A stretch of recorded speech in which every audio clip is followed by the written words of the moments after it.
El Plan de Ordenamiento Territorial es a la vez un instrumento político y jurídico que concentra las herramientas de gestión del espacio en la ciudad. A través de él se definen los usos del suelo, se orienta la vida urbana de sus habitantes y se disponen las infraestructuras para los fines económicos proyectados. En una sociedad gobernada por el mercado, el POT se pone en función de garantizar el desarrollo de los negocios y la acumulación de capital. Bogotá formuló el POT en el año 2000, el cual fue revisado y ajustado en los años 2003 y 2004. Este plan se proponía transformaciones profundas de la ciudad en los planos físico-espacial y ambiental, definiendo políticas de mejoramiento de viviendas y barrios, ampliación de infraestructuras de movilidad, renovación urbana, superación de la informalidad, manejo de los componentes ambientales estratégicos, esperando que estos cambios mejoraran la calidad de vida de los bogotanos y bogotanas. Sin embargo, las dimensiones de la ciudad y sus problemas han seguido creciendo, a pesar de esfuerzos puntuales de las últimas administraciones en el terreno social, por lo que encontramos una Bogotá con altos grados de pobreza, informalidad y afectación ambiental. Al cumplirse 10 años del POT, el gobierno de Gustavo Petro ha presentado una iniciativa de reforma al plan, generándose un debate sobre los alcances de esa reforma y las actuales necesidades de la ciudad.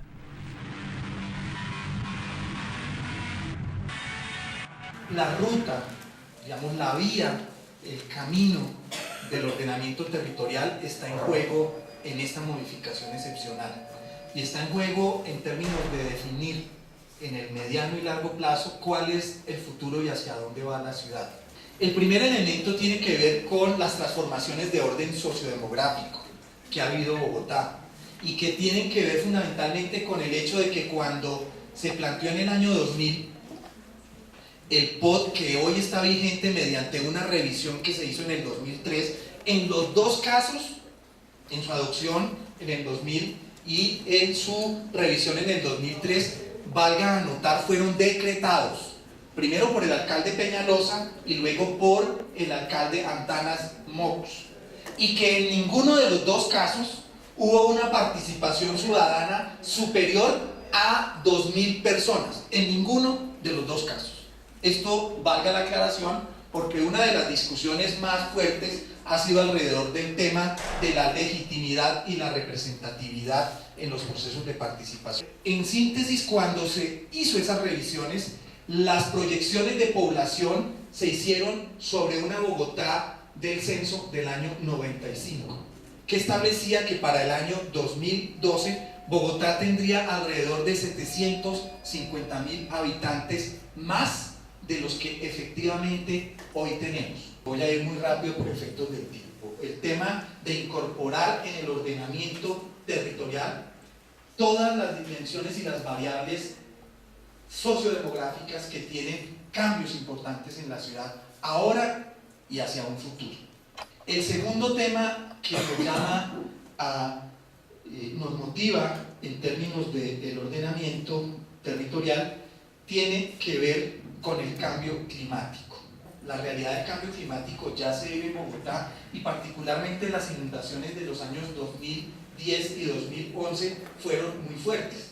Y tal vez por la primera vez en nuestra historia reciente, y para quienes somos bogotanos en nuestro imaginario, esas inundaciones afectaron a sectores que no eran los sectores tradicionales de inundación. Tercer elemento, el tema de la movilidad. Bogotá requiere incorporar en su ordenamiento territorial las redes de transporte con el sistema férreo, por dos razones de orden estratégico. Uno, un tema que está íntimamente vinculado con el cambio climático, que es modificar la locomoción de los vehículos yendo hacia la energía hidroeléctrica. En segundo lugar, estamos planteando un sistema multimodal, ¿cierto?, que combine diferentes medios de transporte. El SITP, el Transmilenio se integra al SITP. Un cuarto elemento tiene que ver con el área rural y con la concertación ambiental con la autoridad ambiental que nos rige, que es la Corporación Autónoma Regional de los Valles de los ríos Bogotá, Suárez, Ubaté, toda esta región. Pero todo el área rural no está incorporada a nuestro ordenamiento territorial, al punto que después de 12 años de adoptado el POT, no hay reglamentada una sola UPR rural. Un quinto tema tiene que ver con la simplificación normativa, y tenemos problemas porque hay normas distintas de jerarquía superior que, digamos, no hay una secuencia lógica en la normatividad del distrito.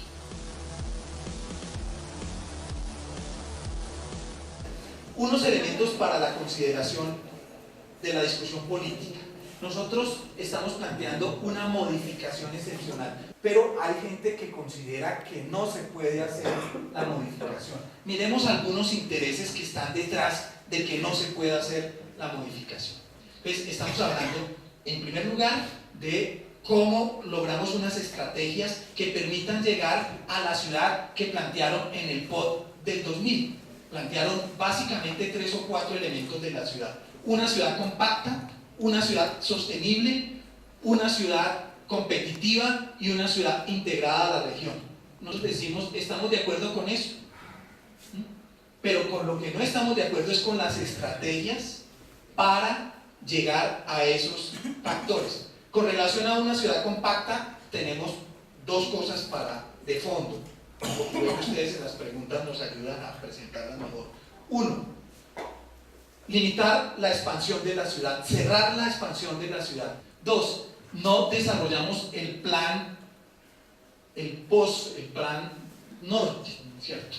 Primero tenemos la decisión de no hacer la ALO, de hacerla hasta donde está hoy, la 13. Consideramos que hacer la ALO significa envilecer y atentar contra los humedales, especialmente el Jaboque y el Juan Amarillo. Al tiempo que estamos diciendo limitamos la expansión en el norte, ¿cierto? Limitamos la expansión en el sur. Estamos hablando de que la zona de riesgo del occidente, suroccidente, Bosa, consideramos que éticamente no puede construirse vivienda. La vivienda que se haga allí históricamente son zonas inundables, y la decisión que ha tomado la administración para ese sector es que todas las zonas de riesgo medio por inundación se mantienen como zonas rurales, y la idea es construir un parque lineal en todo, digamos, el área del río Bogotá. Eso con relación a la ciudad compacta en términos de parar la expansión, y luego definir una zona que llamamos centro ampliado, que no es el centro histórico, es distinto, que va más o menos entre la avenida 1 de Mayo, la calle 100 y la Boyacá hacia arriba, donde consideramos que se puede generar un proceso de densificación de la ciudad. Y quisiera cerrar con el tema de las cargas urbanísticas. ¿Qué estamos planteando nosotros? Estamos planteando que la modificación con un nuevo esquema de cargas, un nuevo esquema de edificabilidad, no puede darse lugar a proyectos como B de Bacatá. B de Bacatá significa 2 torres de 60 pisos hacia arriba, por lo menos 5 o 7 sótanos. Un problema de movilidad de personas y de vehículos impresionante. Y 0 metros de contribución al espacio público de la ciudad. Cuando uno mira con cuidado el POT, uno lo que encuentra es que cada vez que se ha intervenido el POT, estamos haciendo un nuevo POT. Entonces vemos que el POT del año 2000 es un POT fundamentalmente montado desde una perspectiva técnico-urbanista.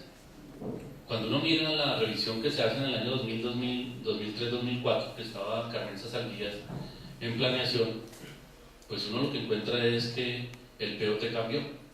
Y el POT cambió de esa perspectiva técnico-urbanística a una perspectiva económica, ¿cierto? Y donde en esa perspectiva fundamentalmente lo que se instaló fue una mirada de lo que se conoce hoy en día como las famosas operaciones estratégicas, y es donde se ha centrado la ciudad desde ese momento. cómo poner la ciudad al servicio de grandes proyectos económicos fundamentalmente centrados en las capacidades y potencialidades que tiene la ciudad.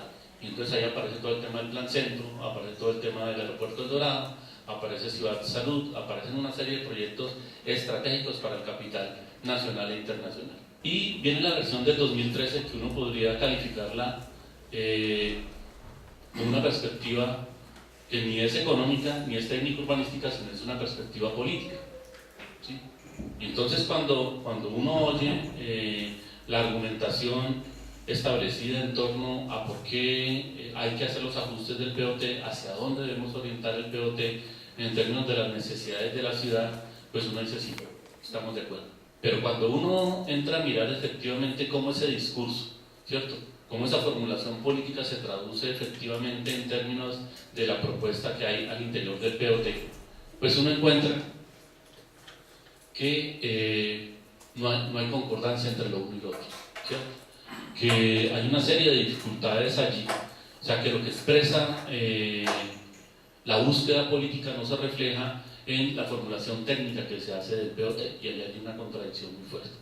Entonces permítanme explicar varias cosas que están en torno a eso. Lo primero que dice uno es, y una fórmula que uno se pregunta es ¿por qué esta ciudad? Y más bien, ¿por qué esta administración? ¿Cierto? Que se ha reivindicado de izquierda, que se ha reivindicado como la punta de lanza de la izquierda, ¿por qué no le apuntó a hacer un nuevo plan de ordenamiento territorial? Más allá de la discusión normativa, jurídica, si se podía o no se podía, ¿por qué no le apuntó a eso? Si lo que demuestra efectivamente el balance del plan de ordenamiento territorial después de 13 años es que lo que se formuló no se cumplió y que las cosas que se han hecho han sido ajustadas en función más de los programas de gobierno que de los lineamientos que formuló el plan de ordenamiento territorial, incluso el mismo plan de ordenamiento territorial de Peñalosa. ¿Cómo coinciden los objetivos que se planteó Peñalosa con los objetivos que se plantea Petro frente a que es la ciudad? ¿Dónde hay coherencia en eso? ¿Dónde hay concordancia? Cuando uno mira la propuesta de Peñalosa, Peñalosa se imaginaba Bogotá-Boston, ¿cierto? Entonces, una ciudad con una cantidad de atributos urbanos, pero una ciudad de capital. Y Bogotá no es una ciudad que tenga esas condiciones en términos de estas dinámicas de estas ciudades del primer mundo. Pero el segundo elemento que aparece aquí es que cuando uno revisa qué efectivamente se cumplió del POT, uno encuentra que se cumplió muy poquito, ¿sí? O sea que las grandes promesas que hacía el plan de ordenamiento territorial desde el 2000 no se han cumplido y que las apuestas fundamentales que se han venido materializando son aquellas que favorecen fundamentalmente el proyecto no del 2000 sino el proyecto, ¿sí?, del 2003, 2004 en torno a las operaciones estratégicas. Y miremos ahí nomás el tema del Aeropuerto El Dorado, ¿cierto? Una operación que no ha concluido, que está en marcha, que ya quedó absolutamente desbordada y que por eso están pidiendo el traslado del aeropuerto de Catán, que ya se tomó la decisión además, que se traslada al municipio de Madrid y que es lo que se dice, porque todo se maneja por debajo de cuerda, ¿sí? Además en términos de unas decisiones que sobrepasan a la ciudad, es que allí se van a construir 3 pistas más, ¿cierto? Y se va a conectar ese nuevo aeropuerto con el aeropuerto El Dorado para garantizar efectivamente la operatividad que requiere. Conclusión de ello, implica por lo tanto habilitar más suelo para una operación estratégica que significará la expulsión de mayor población de estos territorios que no terminan beneficiados con ese tipo de operación. En este gobierno uno hubiera esperado que efectivamente un proceso de participación hubiera tenido la fortaleza de involucrar a aquellos que habitan el territorio, a aquellos que moran en el territorio, a aquellos que conocen el territorio y conocen sus problemáticas, pero que también tienen alternativas frente a los problemas que están allá, pero no sucedió así. No sucedió así, lamentablemente, ¿cierto? Primero porque la administración decide jugársela por una apuesta fundamentalmente de carácter técnico. Y durante casi 8 meses, el tema del plan de ordenamiento territorial es una competencia exclusiva de técnicos al interior de planeación distrital. Pero además sale sobre la base de informar. Lo segundo es que el tema de la participación sigue siendo una participación absolutamente restrictiva, ¿sí?, que está enmarcada en la ley perfectamente, porque la ley no va más allá de eso. La ley establece que en todos los procesos de planeación deben existir lógicas de participación, pero no establece que esa participación sea vinculante. Y eso genera una dificultad enorme porque en general el conjunto de los procesos territoriales donde hay conflictos no se sienten recogidos aquí. sienten que efectivamente aquellas necesidades que esperaban que esta administración reconociera, identificara y los trasladara de una manera a esta apuesta por un nuevo POT, estuviesen de otra manera aquí, y no lo hacen. El tema de las mayores exigencias en términos de la construcción, que es uno de los brincos que han presentado las empresas inmobiliarias, ¿cierto? Y los constructores, porque efectivamente toca sus intereses. ¿Cuál es el problema? El problema no es que vayan a perder como lo dicen, el problema es que efectivamente en esta ciudad la llamada industria de la construcción se ha acostumbrado a ganar una serie de excedentes importantes en términos de la producción inmobiliaria, ¿sí? Y cuando la ciudad le exige de alguna manera que tienen que disminuir esos excedentes para transferírselos a la ciudad, pues evidentemente eso no les gusta al capital. El tema de los ajustes en torno al borde sur en USME ya lo mencionaba Mauricio, ¿sí? Creo que es un acierto en términos de un conflicto que venía desarrollándose desde hace bastante tiempo, pero que no se resuelve tampoco, porque es que, digamos, las decisiones que toman no logran ser decisiones que logren frenar, ¿sí? Un modelo de expansión definido sobre ese territorio. Claro, el problema es, hay un conjunto de preexistencias que no se pueden entrar a desconocer allí y que por lo tanto es necesario entrar a mirarlas. Pero por otro lado aparecen una serie de limitaciones que es donde me quiero detener, y es que esa apuesta política, cuando se traduce en el documento, presenta una serie de limitaciones. La primera limitación es el tema de la relación entre la ciudad y la región. O sea, en la discusión se plantea que la ciudad ha disminuido en términos de población, que no estaba la población esperada, pero cuando uno mira el problema de la ciudad-región, uno mira que efectivamente el problema no es que la población no esté creciendo en Bogotá. El problema es que cuando uno entiende el problema de crecimiento en Bogotá exclusivamente limitado al tema del perímetro político-administrativo, pues se encuentra uno que efectivamente las tasas han disminuido, pero cuando uno mira conjuntamente eso con los 19 municipios que hay alrededor de Bogotá, uno encuentra que las tasas se han mantenido. Entonces hoy no podemos hablar de una Bogotá de 7,5 millones de habitantes, sino hoy tenemos que hablar de una Bogotá de 9 millones de habitantes. Porque de alguna manera ese 1,5 millones de habitantes que está por fuera del río Bogotá depende de Bogotá en su gran mayoría. Lo segundo es que se supone que cualquier modificación de los usos del suelo significa una modificación y la generación de un nuevo POT. Y parte de lo que está haciendo la estructuración normativa es modificar los usos del suelo, ¿sí?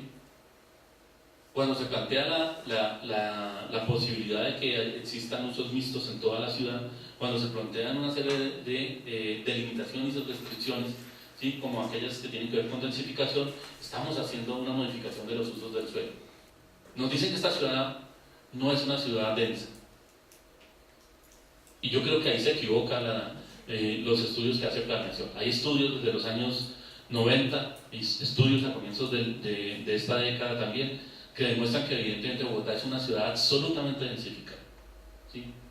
La densificación no la da el hecho de que tengamos edificaciones, grandes edificaciones en altura, sino lo da el hecho de que efectivamente el número de habitantes por metro cuadrado, ¿sí? En el territorio es lo que nos da. Pero curiosamente lo más densificado no son aquellos barrios del norte o aquellos lugares de la ciudad donde hay edificaciones en altura. Lo más densificado son lo que llamamos los sectores populares. Son los barrios que ha construido la gente porque de alguna manera los niveles de aglomeración de la población que hay en estos territorios sobrepasan los índices que se supone técnicamente están establecidos. Allí aparece otro elemento importante, y es que históricamente en las ciudades, sobre todo en las ciudades europeas, la mezcla de usos es un referente importante, es un referente fundamental de la calidad de vida allí. Pero es que el problema el hecho de la mezcla de usos no se inventó hoy, no se decretó. Es una dinámica del territorio, es una dinámica de la construcción de ciudad que lleva muchos años. Y yo por decreto, ¿cierto?, no puedo establecer que nos mezclemos los usos. Se dice que el ordenamiento debería ser en torno al agua, pero cuando uno ve el plan de ordenamiento territorial no toca nada del ordenamiento en torno al agua. Yo siempre me acuerdo de los amigos y de los compañeros de Asamblea Sur, ¿sí? Ese trasegar que llevan durante varios años en torno al tema del ordenamiento de la cuenca del río Tunjuelito, y decía uno, fantástico que esta ciudad se pueda ordenar en torno al agua, ¿sí? Pero cuando uno mira qué pasa con eso en términos del POT, uno encuentra que evidentemente hay una acción sobre los cuerpos de agua que tienen que ver con la preservación, el mejoramiento, el mantenimiento, pero nada que ver con el tema del ordenamiento. Yo comparto que evidentemente hay una exacerbación en la norma. Bogotá tiene como alrededor de unas 300 normas, ¿sí? Yo siempre digo, si habrá algún funcionario de planeación distrital que conozca todas las normas que tiene la ciudad, yo no creo, ¿sí? No creo. Entonces, tratar de volver toda esa cantidad de normas en una sola norma y que sea una única sobre la cual nos podamos guiar, en principio es un acierto. Pero cuando uno mira cómo está planteada la norma, uno encuentra que la norma pasamos de una consideración en la cual hay una apuesta de un nivel de detalle significativo a un nivel que permite un marco de ambigüedad tan grande que queda sujeto a la interpretación. Y sobre la base de la interpretación tenemos todas las aberraciones que se han cometido en la ciudad, porque además el problema de la interpretación de la norma no es potestad de planeación distrital, es potestad de los curadores urbanos. Y los curadores urbanos es un negocio privado, ¿sí? Así se denomina de servicio público. Entonces, le estamos entregando todas las herramientas para que los curadores urbanos, los promotores inmobiliarios hagan de esta ciudad lo que quieren. Y en ese sentido, Camacol ha insistido desde hace muchos años que la ciudad es la responsable de generar el suelo para la vivienda de interés social y para la vivienda de interés prioritario. Pero también Camacol le dice a la ciudad, usted no puede construir vivienda. Esa condición es contradictoria. Si estamos en un mundo de mercado, si estamos en una ciudad donde evidentemente la prevalencia del mercado es la que establece las lógicas como se dinamiza el proceso de ordenamiento territorial, pues uno aspiraría a que sea el mercado el que dinamice este proceso de construcción de vivienda. Y eso hace que el suelo que está disponible en la ciudad, porque la ciudad sí tiene suelo disponible, ¿sí?, haya sido acaparado bajo una figura normativa, que son los planes parciales. La ley 388 decía, no podemos seguir construyendo predio a predio.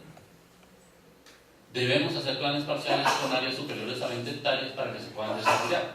Y yo siempre pongo, perdónenme, me extiendo un minutico más, ¿sí?, el ejemplo del proyecto del plan parcial de la felicidad de Pedro Gómez, ¿sí? Todos lo hemos visto en la Boyacá con calle 13, ¿cierto? Y uno ve las imágenes, son fantásticas, ¿cierto? Siempre me acuerdo del lago central, con árboles, pájaros, la señorita y la señora con el carriel, los niños, fantástico. Y cuando uno va a recorrer ese proyecto hoy, que ya tiene un nivel de urbanización, lo que encuentran son unos edificios con una vía de acceso y una vía de salida. O sea, todo lo que le prometieron en términos de ordenar el territorio a través de los planes de ordenamiento, perdón, de los planes parciales, no se viene cumpliendo. Y se sigue desarrollando el proceso de construcción predio a predio al interior de los planes parciales, con un elemento adicional, que el constructor ha aprendido. ¿Y ha aprendido de quién? De los urbanizadores piratas. ¿En qué ha aprendido? En que la norma se transforma y las normas se mutan y que yo me acomodo a la norma que más se me ajusta. Y como aquí la norma va cambiando permanentemente, casi siempre a favor del constructor, entonces cada vez me permiten mayores edificabilidades y otra serie de elementos sin necesidad de modificar aquellas sesiones o aquellas inversiones que he hecho. Aquí hay una discusión que no es nueva, pero que vuelve y se trae acá, y es que se dice que la ley 388 es la mejor ley que se ha venido generando en este país frente al tema del ordenamiento territorial y que hay una gran cantidad de instrumentos que están allí y muchos de esos no los hemos estrenado, ¿cierto? Y que lo que tenemos que hacer es apostar porque el conjunto de instrumentos que están allí para la gestión del suelo se aprovechen y se utilicen. Entonces uno dice, si no se han usado es porque o no sirven, o no interesan, ¿cierto? O definitivamente no son eficientes. Les pongo dos ejemplos y con eso termino. El tema de plusvalías no es un invento de la ley 388, es un invento de la ley 9 del año 89, ¿sí? Vuelve y se trae a la ley 388 en el año 97, y el primer municipio que adopta un acuerdo sobre el tema de plusvalías es Bogotá en el año 2004, si no me falla la cabeza, ¿sí?, cuando ya no había dónde cobrar plusvalías. Pero además, en la política pública se apuesta que las capturas de valores por vía de las plusvalías lo que va a apalancar son los programas de vivienda de interés social y vivienda de interés prioritario. Hasta el año pasado se habían capturado 100.000 millones. Y con 100.000 millones construyó 4.000 viviendas de interés prioritario.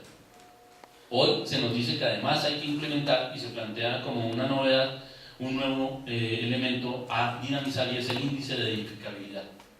Y que con lo que se capture con ese impuesto de edificabilidad se van a desarrollar los programas de mejoramiento integral de barrios. Yo creo que las apuestas por el tema de los instrumentos están llamando a revisar necesariamente si esa apuesta en términos de cómo se ha venido configurando el ordenamiento en torno a la ley 388 es realmente la que necesitamos, o si realmente lo que necesitamos es un modelo de ordenamiento que realmente recoja las necesidades y las expectativas de quienes habitan, reconocen y producen el territorio. ¿Cuáles son los aciertos? Uno, el tema de la concertación ambiental con la CAR. ¿Sí? Creo que es importante, después de varios años, aquellos elementos que se logran estructurar en torno a una serie de discusiones ambientales que había en torno al territorio de Bogotá. El segundo tiene que ver con el tema de la movilidad. Y evidentemente la apuesta de Peñalosa, que estaba dada fundamentalmente en torno al tema de Transmilenio, hoy demuestra que está absolutamente colapsada. Que una ciudad del tamaño de Bogotá es imposible que se mueva con un sistema de transporte unimodal, y que la urgencia de tener cuanto modo de transporte podamos, desde metro ligero, metro liviano, metro pesado, tranvías, metrocables, todos esos los necesita esta ciudad. Es una ciudad que cada día se paraliza más, que cada día la capacidad de movilidad es menor, y la apuesta por eso, en el sentido de lo público, es una apuesta valiosa. La ciudad de Bogotá parece seguir el curso de las megalópolis globalizadas, concentrando problemas y contradicciones propias del modelo de civilización imperante. El reto de las organizaciones sociales y las administraciones democráticas es dar pasos certeros para transformar el modelo de ciudad, haciendo de esta un espacio para la gente y la vida digna. En esta tarea, construir los POT desde abajo y con participación decisoria de la ciudadanía se convierte en un imperativo político.